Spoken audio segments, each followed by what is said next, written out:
répondant. Elle aurait pu gagner le match contre l'équipe du Burkina Faso. Mais aujourd'hui, qu'est-ce qui a manqué à l'équipe d'Algérie? On n'a pas reconnu l'équipe d'Algérie. Des buts, maman, je sais pas moi, si tu me dis qu'est-ce qui a manqué, il marque un but sur un corner. Avant ça, il n'y a rien du tout pendant toute une mi-temps. Je peux pas accepter l'idée que tu dises qu'est-ce qui... Non, il y a une mi-temps à sens unique. Une situation, même pas une situation, c'est but. Donc voilà, nous c'est le constat amer qu'à chaque fois qu'on concède même un semblant d'occasion, ça finit au fond des filets.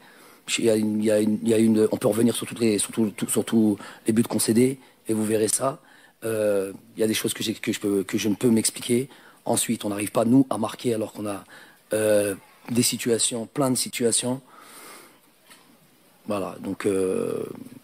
Il y a une partie du mystère du football. Si on ne concédait pas d'occasion, si on ne se créait pas d'occasion de manière franche, si on se faisait dominer par les équipes, si justement on concédait beaucoup d'occasions, je dirais ouais, il y a un truc qui va pas, il y a un secteur qui va pas, il y a beaucoup de choses qui vont pas. C'est pas le cas. Voilà, il y a une partie que je ne m'explique pas. Voilà, mais c'est une réalité. On est, comme il l'a dit notre ami, sorti pour la deuxième fois au premier tour de cette Coupe d'Afrique. J'assume entièrement cette situation.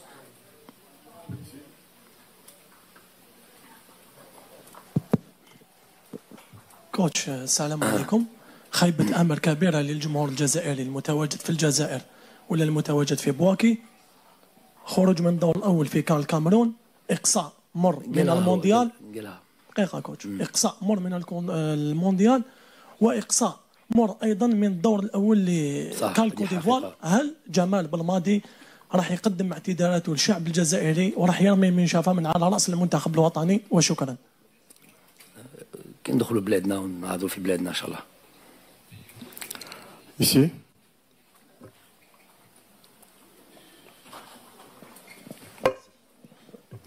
Bonsoir Jamel. Emmanuel Baranguet pour l'agence France Presse. Au manque de réussite, est-ce que vous considérez qu'il y a quelque chose qui n'a pas fonctionné dans ce que vous vouliez faire, en particulier dans ce match aujourd'hui? Tuer les occasions, tuer dans les occasions qu'on a, les situations qu'on a, mettre les buts, être tueur, le match devient quelque chose de différent. Tant qu'on n'arrive pas à finir les situations que l'on a, tant qu'on n'arrive pas à marquer, ben voilà, on n'est pas à l'abri du.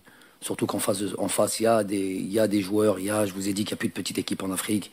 On le voit tout le temps, on les voit à chaque journée. On peut vous punir sur ça, sur un coup de pied arrêté, sur un penalty. On a concédé 2 penaltys. Là aujourd'hui, c'est un corner sur lequel un ballon qui ressort sur un corner. Voilà, c'est 4 buts encaissés, 3 buts sur coup de pied arrêté, 2 penaltys, un corner. Nous, on n'arrive pas de l'autre côté à finir nos occasions, les situations que l'on se procure. Voilà, donc ça fait qu'on n'est jamais à l'abri dans les matchs-là. On n'a jamais pu faire le break lors de nos rencontres. On n'a jamais été tranquille. Donc voilà. On va de l'autre côté.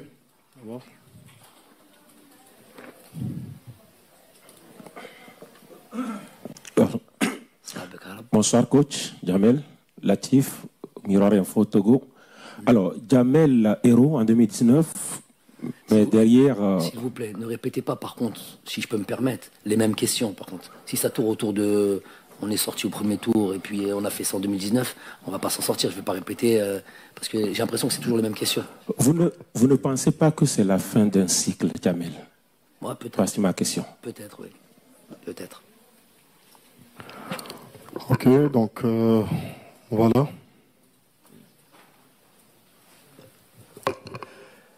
Salah Faisal, 24 News. Je pense que beaucoup de mes amis ici, mes confrères, hésitent pour parler de la VAR. Aujourd'hui, notre confrère a parlé s'il y a quelque chose qui n'a pas fonctionné à cette CAN, Jamel. Moi, aujourd'hui, je pense sincèrement que la VAR n'a pas fonctionné. Elle était absente quand il s'agissait de l'Algérie. Est-ce que vous ne pensez pas que la CAF, à un moment donné, elle a quelque chose là-dedans? Merci beaucoup. J'ai pas revu les. Je peux vous dire, il y a une action de Slimani qui était super nette, qu'il y avait un penalty. Non, donc je vais répondre. J'ai pas vu les images, donc je peux pas en parler. Comme j'en ai parlé, sur le match de... Ouais, j'ai bien compris la question. Donc je ne peux pas en parler maintenant, parce que je n'ai pas encore vu les images, je peux parler que d'un truc que j'ai vu. Donc sur le match du Burkina Faso, on a clairement Bardad qui est ceinturé, et ça fait la différence. Ça fait la différence chez l'adversaire, puisqu'on a pris, sur les 3 buts qu'on a pris entre le premier match et le deuxième match, 3 buts ont été vérifiés à la VAR.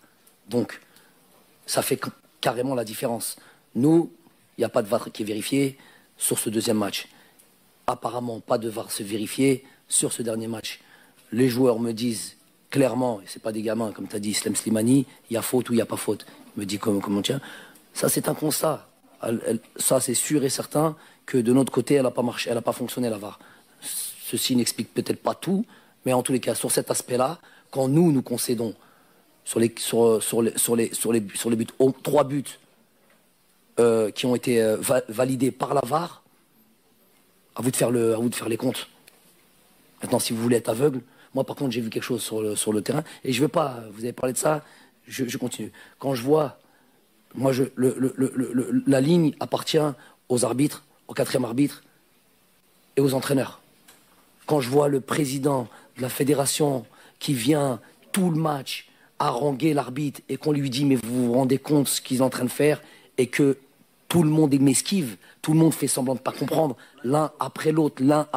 Je l'explique à tout le monde, à l'extérieur, sur le terrain, en rentrant dans les coulisses. J'explique ça à tout le monde et tout le monde fait semblant. Où on a vu dans le monde, dans le football mondial, un dirigeant descendre, parler avec les arbitres de touche, et ils font comme si de rien n'était. Donc c'est insupportable. Qu'est-ce que vous voulez que je vous dise, moi?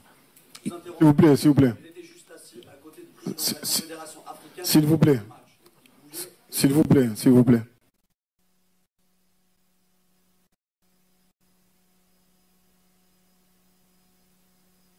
Moi, j'aime pas, on dit, entre guillemets, les absents ont toujours tort. On a un groupe, il y a des joueurs qui sont là, ils sont là pour prendre le relais quand ça va pas, mais même sinon, même s'ils étaient, même mis à part les blessés ou les suspendus comme Rami, on a opéré à d'autres changements, on a mis de la fraîcheur, on a fait ce qu'on a estimé être le mieux pour ce match-là. Ça n'a pas fonctionné comme on voulait. J'assume complètement. Si.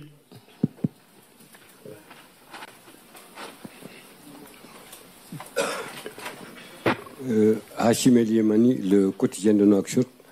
Coach, vous êtes écarté par l'une des équipes qu'on peut appeler petit poussé de la compétition. Est-ce que vous l'auriez imaginé avant le coup d'envoi, alors qu'un match nul vous suffisait? Pour moi, c'est manquer de respect à la Mauritanie que de dire petit poussé. Quand on voit toutes les rencontres de cette Coupe d'Afrique, on voit bien qu'il n'y a pas de petites équipes, grandes équipes. Est-ce que vous aurez imaginé que la Côte d'Ivoire perde 4-0 contre la Guinée équatoriale hier?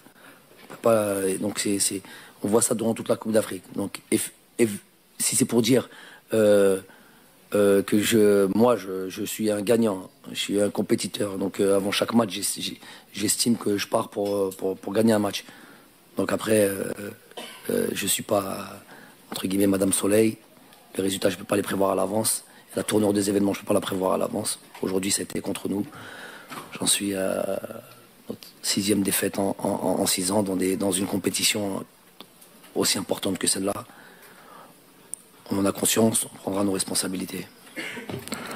L'autre côté là-bas. سيد بالماضي كنت دائما تعلل تعثرات المنتخب سواء تعادل او خسر بالقول اننا نواجه منتخبات افريقيا تتطور. منتخب الكرة الإفريقية تقول دائما أنها تتطور. هل هذا يعني أن المنتخب الوطني إذا يتراجع إلى الوراء في عهدك هل تعتقد أنك أنت السبب وراء ما يحدث للمنتخب الوطني؟ Je vais répondre en français, c'est plus facile. Quand je suis venu en équipe nationale, on était 14e au classement CAF, 60e au classement FIFA. Au moment où je vous parle, on est dans le top 5 africain. Et on est 28e, 29e, 30e au classement truc. Donc et avec une Coupe d'Afrique dans les mains. Avec des bien sûr des. Il pose la question, il répond même. Il ne regarde même pas. Monsieur, un peu de respect s'il vous plaît, vous posez la question. C'est fini, j'ai plus besoin de. C'est bon. On passe à une autre question.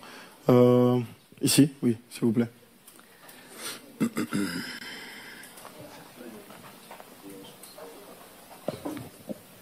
Bonjour tout le monde, bonsoir tout le monde, bonsoir coach, c'est Sofiane Mané du site Africa Top Sport.